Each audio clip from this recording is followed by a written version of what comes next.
D-Lo 404 Boxing. Alright, y'all, so, more rumblings about Spence and Crawford potentially not being made.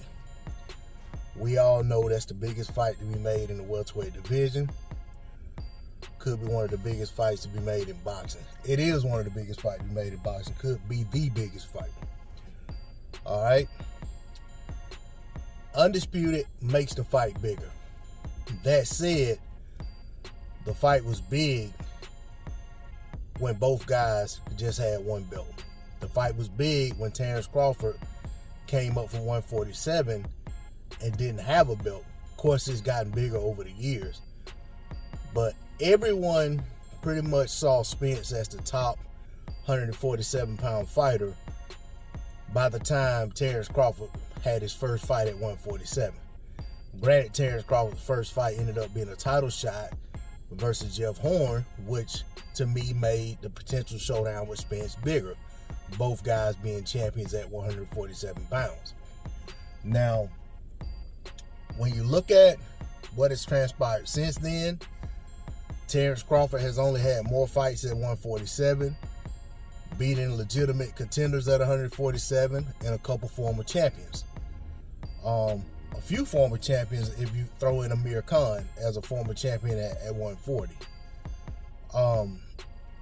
Errol Spence Jr. has beat the likes of Mikey Garcia, Shawn Porter, and Danny Garcia in the time since Terence Crawford arrived at 147 pounds. And I hope I'm not missing anyone.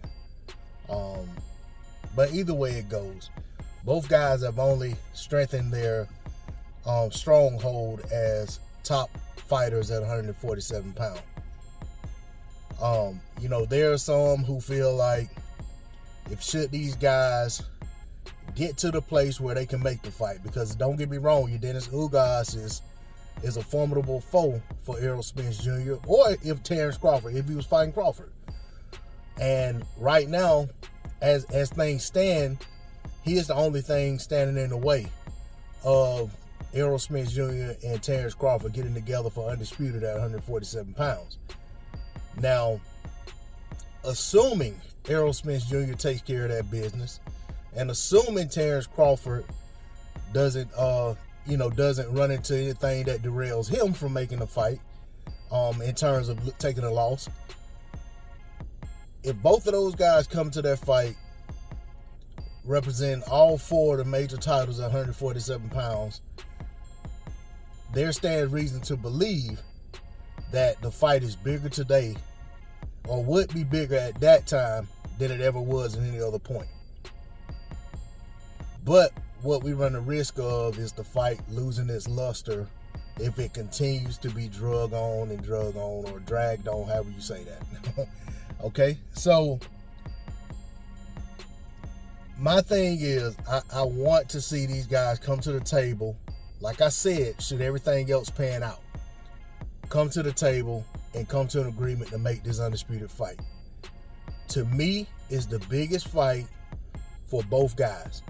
It's the biggest fight that either guy can have at 147 for sure. I hear people talk about Keith Thurman, saying, well, Keith Thurman, if he goes out and beats Barrios and does decent numbers, then that's as big a fight, or that's a big fight. Maybe it's a big fight. It's not as big a fight. The Keith Thurman versus Errol Spence Jr. fight, it was big and got as big as it was going to get at one point. It didn't happen. And even Errol Spence Jr. has lost interest in the fight. For me, I was never looking at that fight as a pay-per-view fight, because in all honesty, that fight should have happened before Errol Spence Jr. fought Mikey Garcia on pay-per-view. Now, that fight also wasn't any bigger at that point when it was kicked around as the fight to have at 147 pounds. It really wasn't any bigger than Keith Thurman versus versus Danny Garcia, or Keith Thurman versus Shawn Porter. Now, if you ask me today, is it a bigger fight than those fights were at the point that they happened? I think so. Would it be on pay-per-view?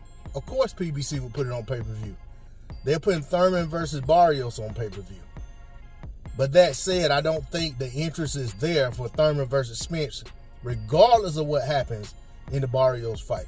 If he goes out and stops Barrios 15 seconds into the first round, and the fight does 300,000 pay-per-view buys, to me, it's still not going to be a bigger fight than what Spence versus Crawford would be.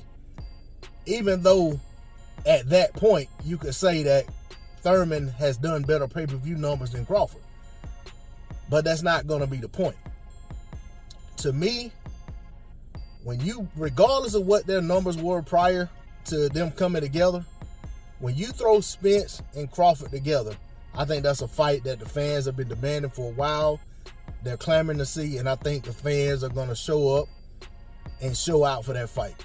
And I think in terms of pay-per-view buys, I think fans are willing to pay for that fight because they've been asking for it. But we'll see.